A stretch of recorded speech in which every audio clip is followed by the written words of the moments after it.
Oi, para você que está assistindo esse vídeo, Gleicine Rosário, psicóloga. Para você que já me acompanha através das redes sociais, eu agradeço. Vamos continuar construindo juntos, juntas. Porém, eu fiz um grande, ou melhor, interessante votação para saber qual foi o tema que você tem interesse que eu fale essa semana. Sobre os meus dois públicos e nichos de trabalho principais: autoconhecimento ou estratégias do brincar funcional para criança com TEA. Até o último momento, vou fazer uma grande surpresinha. Quem estava ganhando foi a estratégia do brincar funcional para a pessoa com TEA. E no último momento, adivinhe, não é que autoconhecimento empatou? Parece até que eu estou brincando, mas eu não estou. Verdade, empatou. Então, para ninguém ficar triste, eu vou gravar os dois vídeos e a gente vai construir sobre esses dois temas, tá bom? Então, hoje, nesse vídeo, eu vou falar um pouco para vocês sobre o processo de autoconhecimento. Algumas pessoas, inclusive, acreditam que o autoconhecimento é algo que a gente vai pegar, como se fosse um objeto, algo que a gente compra na loja, mas não, é uma construção. E daí o grande desafio, porque tudo que a gente vai construir é muito desafiador. É desafiador também porque não tem uma fórmula mágica. O que é autoconhecimento para mim, pensando na psicoeducação, pode ser psicoeducação para você também, ou seja, o mesmo conceito de autoconhecimento, que é a sua visão sobre si, como você aceita as suas características, suas qualidades e como você se relaciona com você, com o outro e com o mundo. Porém, mais do que isso, o que é autoconhecimento para mim, na parte conceitual, na vivência prática, pode não ser o mesmo que é para você que está assistindo esse vídeo. Até porque a minha construção de vida, todas as minhas características da minha personalidade, tudo que eu vivenciei na minha vida, todas as dores, sofrimentos e felicidades, construíram a minha personalidade. Assim como foi construída a personalidade de vocês também. Inclusive, todos nós vivenciamos várias situações que ao longo da vida trouxe pra gente várias crenças. E essas crenças não necessariamente são crenças que a gente adquiriu na infância. Daí, grande confusão da maior parte das pessoas. Acreditam que a crença só foi instalada na infância. E a crença pode ser instalada, inclusive, agora, na fase adulta. Então, é muito importante a gente começar a se perceber. Algumas pessoas estão vivenciando várias instabilidades emocionais. Muitos pensando em toda a sua saúde emocional anterior a todo esse processo de pandemia do coronavírus. Outros estão começando a perceber que a sua estabilidade emocional, que antes estavam tranquilos, equilibrados, muito bem com as suas emoções, como quem era ele diante do mundo, diante da sua família, enfim. E hoje começa a perceber que está tendo oscilações de humor. E oscilações de humor não positivas. Então, primeiro, calma, para, respira. Isso mesmo, parar e respirar. Não é tão fácil, não é?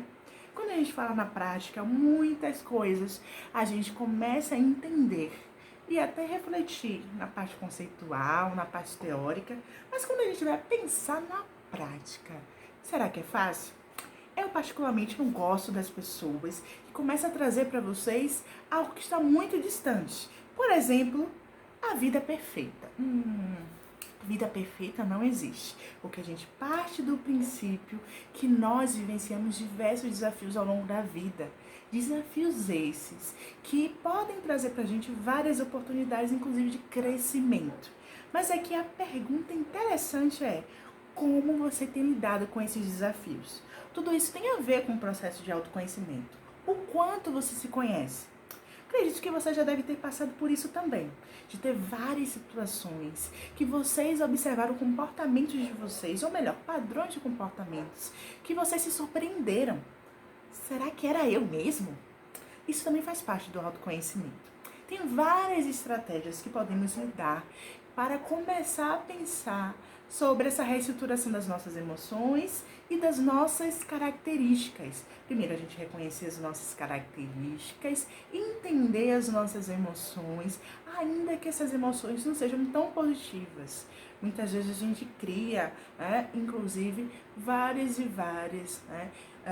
possibilidades de simplesmente estar feliz, muito feliz, eu quero muito estar feliz. Mas as situações que a gente vivencia nem sempre traz pra gente esse real sentimento de felicidade. Quando vocês começam a assistir filmes, como por exemplo, um que eu dei a dica pra vocês, chamado Divertidamente. vocês provavelmente devem ter percebido, spoiler, acredito que vocês devem ter percebido que todas as emoções têm o seu grande papel nas nossas emoções. Inclusive a tristeza tem um ato regulatório também, mas muitas vezes a gente não valoriza. A gente quer simplesmente estar feliz o tempo todo. Inclusive, quando a gente vai refletir sobre a era, né, das redes sociais, do mundo globalizado, da internet, muitas vezes a gente começa a se dar conta que a gente não está atingindo esse ideal de felicidade ou de vida perfeita, de casal perfeito, de casa perfeita, de filho perfeito. E isso traz pra gente uma instabilidade ou instabilidade emocional. E essa instabilidade vem porque muitas vezes a gente se compara. Na verdade, as nossas crenças aí podem estar super disfuncionais. E aí eu comecei a falar de crenças. Trouxe para vocês também um conceito que as crenças a gente pode adquirir ao longo da nossa infância, adolescência, vida adulta, idoso, enfim, ao longo da nossa vida. E aí você pode estar se perguntando, tá, Gleice, eu entendi até então o conceito de crenças e como as crenças são instaladas ao longo da vida. Mas como eu consigo perceber essas crenças disfuncionais e negativas que você está aí falando nesse exemplo desse vídeo? Na verdade, a gente pode começar a perceber através da estrutura do nosso pensamento. Tem muita gente que não reflete sobre o pensamento. Inclusive dentro, né, da teoria, né, da abordagem da terapia cognitivo-comportamental. Inclusive foi minha primeira especialização. Nós começamos a refletir a verdadeira importância dos nossos pensamentos. E muitas vezes a gente não se dá conta o quanto ele influencia na nossa vida. Influencia nem sempre de forma positiva. E aí, quando a gente começa a refletir que várias situações trazem pra gente várias possibilidades, e a gente começa a entender que os nossos pensamentos estão aí tão coerentes com a situação, a gente começa muitas vezes a perceber em nós várias emoções aí que não estão reguladas com a situação. E aí a gente começa a se comportar de maneira totalmente disfuncional e não percebe. Muitas vezes a gente não faz toda essa reflexão. Muitas vezes a gente só vai repetir e reproduzir todo esse processo de comportamento disfuncional. E aí eu vou dar exemplo. Começo a comer de forma desenfreada. Eu começo a brigar com meu companheiro ou companheira. Eu começo a ter vários conflitos com meus amigos. Ou todos me odeiam. Ninguém gosta de mim. Enfim, várias possibilidades que muitas vezes a gente não percebe que aí o nosso processo de autoconhecimento poderia estar ativado. O que é que está acontecendo? Será que em vez de eu pensar que o problema somente é com o outro, não é também comigo? E como refletir? Aí o processo de autoconhecimento vai estar ativado. Então, me ajude. Vamos começar a partir de hoje a refletir sobre o seu pensamento ou os seus pensamentos e começar a refletir também como é que você se sente mediante a eles e, além mais, como você tem se comportado. E se você tem interesse em mudar, o primeiro passo é você aceitar. Primeiro fazer essa autorreflexão e aceitar que você quer mudança. E muitas vezes buscar ajuda de diversas fontes. Um curso, um livro, conversar com um amigo, conversar com um profissional especializado. Ou parar e entender que você pode ser a sua melhor versão. Hoje, aqui, onde você está. Amanhã você pode repetir e repetir e repetir. E assim você se tornar a sua melhor versão a cada dia. Ou melhor, como eu costumo dizer, a cada situação. Mas, como eu trouxe antes, não é uma tarefa fácil, mas um grande desafio que todos nós podemos encarar. E vamos continuar seguindo. Falei para vocês de crenças, de pensamentos, de emoções, de como muitas vezes a gente não percebe que a gente tem comportamentos disfuncionais, como muitas vezes a gente vai começar a julgar as nossas emoções, só querendo alcançar essa felicidade desenfreada, que muitas vezes as redes sociais trazem pra gente como algo inalcançável. E aí pensando nesse caos que estamos vivenciando. Estamos vivenciando a era de isolamento. Algumas pessoas podem, fazer esse isolamento, pensando aí na sua realidade socioeconômica, pensando aí no seu trabalho, e não só no seu trabalho, na sua realidade socioeconômica, mas acima de tudo, pensando e refletindo sobre a importância de cuidar de si, cuidar do outro e cuidar da sua sociedade. Tem muitas pessoas que estão em processo de isolamento, não porque tem uma condição financeira que propicie isso, mas porque entende a verdadeira importância de se cuidar para proteger toda a família, e não só proteger toda a família, proteger toda a sociedade. E aí quando a gente pensa nessa situação, a gente vai pensar no nosso processo histórico aí, cultural do nosso Brasil. Nós somos o povo que gostamos de afago, de abraço, de cheiro. E o baiano então, hein? É muita pimenta nesse sangue. E aí, quando a gente começa a refletir, todo esse processo de isolamento traz pra gente vários desafios. E que desafios são esses? Desafios de estar convivendo muito tempo com a nossa família, se a gente convive ainda com a nossa família, ou com os nossos filhos, se a gente tem filhos, nosso cônjuge, ou com você. Inclusive, tem pessoas que não conseguem ficar sozinhas. Acreditam que isso é ruim, isso é desagradável. E toda essa situação caótica está exigindo da gente várias habilidades. A habilidade de lidar primeiro com a gente, de lidar com o outro, de lidar com o mundo. Isso está sendo bem desafiador. E eu trago para você que não está sendo desafiador só para você que está aí do outro lado.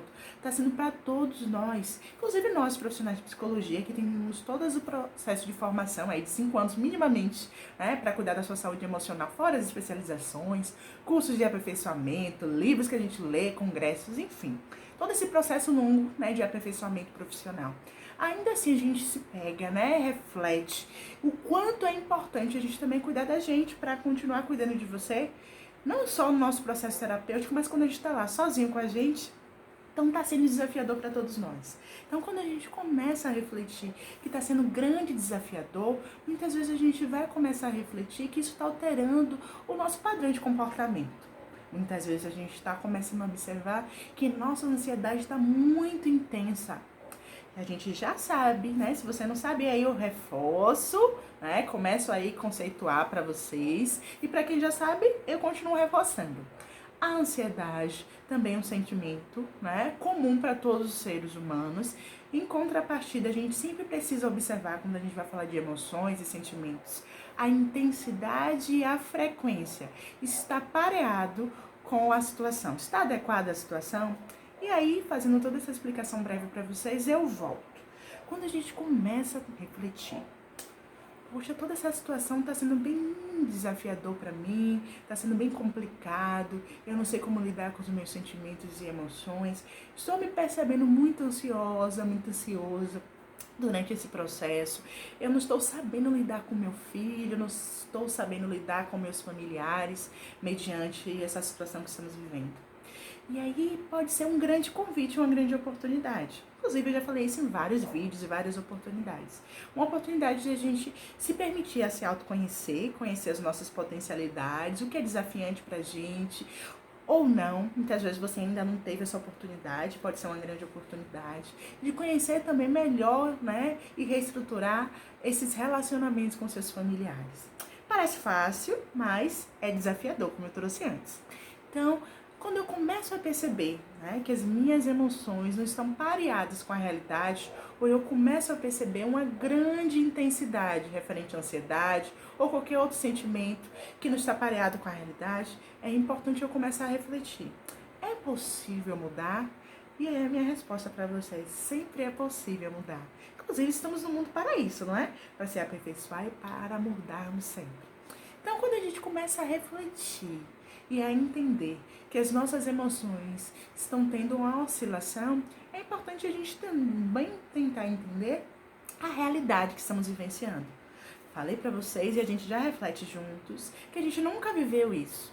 Então é muito comum a gente se perceber com oscilação de humor. Então agora eu estou querendo tranquilizar você que está sentindo essa oscilação de humor. Tem dia que eu sou muito feliz, tem dia que eu sou muito ansiosa, tem dia que eu estou muito triste, enfim, essa oscilação de humor, né? Nesse momento a gente não poderia, inclusive, nem aí refletir sobre a possibilidade de um transtorno. E por que eu falei já transtorno para você? Porque quando a gente começa a refletir sobre um aumento, né, ou seja, uma intensidade daqueles sintomas, uma frequência, né, pensando aí nesse tempo, a gente poderia pensar em uma ajuda profissional. Mas estamos vivenciando toda uma situação que traz pra gente um outro parâmetro, inclusive de como a gente se comportaria nessas situações caóticas. Porque muitas pessoas não tiveram essa oportunidade, como eu disse antes. Então, cabe a nós também, nesse processo, buscar o processo agora de autoacolhimento, de autoempatia. E que não é fácil, é algo que a gente vai desenvolvendo à medida que a gente vai passando por várias situações como essas, desafiadoras. Então agora, o exercício que eu tenho para você, pra gente finalizar esse vídeo, que ficou até longo, 15 minutos, é você começar a se perceber e ter agora atividades de autoacolhimento. A gente pode pensar em várias possibilidades de autoacolhimento. Podemos pensar num processo de autocuidado com o nosso corpo, com a nossa mente, né? Não só isso, em relacionamento com o outro, pensando aí que a gente pode utilizar as vias das redes sociais, né? O Zoom e outras plataformas para matar um pouquinho dessa saudade dos amigos, dos familiares que estão longe. Enfim, tem várias possibilidades. Mas agora é importante você começar a refletir. Como você tem se relacionado com você? Como você tem se relacionado com o outro? Como você tem se relacionado com o mundo? Você começou a perceber que tem um padrão, que você precisa de ajuda? Não hesite em buscar ajuda. Porque quando a gente pede ajuda, tudo fica um pouco mais fácil. Mas quando a gente acha que a gente dá conta de tudo, cansa, não cansa? Então, hoje o meu convite para você é continuar refletindo junto comigo em cada situação, como é que você se comporta, como é que você está se sentindo. Em especial, agora eu quero fazer um recorte, em especial para você que é mamãe. Eu sei que é um grande trabalho cognitivo que nós temos, além, né, do trabalho com a casa, do trabalho conosco, além do trabalho do cuidado com o outro. Que aí, se seu filho é criança ou adolescente, vai exigir muito mais de você, pensando aí no processo de energia e do esforço cognitivo mesmo que a gente precisa fazer para pensar nas atividades, para pensar nesse relacionamento, para propor a ele, né, ou a ela, novas possibilidades de relacionamento mediante a tudo isso que estamos vivendo. Então, se acolha também nesse momento. Quando a criança for dormir, quando a adolescente for dormir ou brincar com outras pessoas da família, tire momentos para você, para assistir um filme que você gosta, para fazer algo por você, pelo seu corpo, né? Para assistir um filme, uma série, para você também ler um livro e assistir um curso, se aperfeiçoar, porque não? Trabalhar a parte cognitiva é sempre importante, não só emocional, espiritual, ou seja, se conectar com você. Então, fechando esse recorte, eu quero agradecer muito para você que ficou até o final. Eu espero que você tenha gostado do vídeo. Eu espero que ouça bastante comentários nos stories, nos comentários no YouTube. Eu espero que você fique também para comentar outras possibilidades de reflexões sobre esse tema de autoconhecimento, lembrando das dicas que eu falei para vocês hoje, né, de todo o conhecimento que a gente compartilhou aqui através desse vídeo, e brevemente você vai ter acesso a outros vídeos referentes ao autoconhecimento e outros vídeos referentes ao meu outro nicho, que é o meu público-alvo, que é sobre as pessoas dentro do TEA, familiares, né, professores e pessoas aí com diagnóstico de TEA, tá? Então eu agradeço para você que ficou até o final, um grande beijo, um beijo aquecido no coração, tchau, tchau, até o próximo vídeo.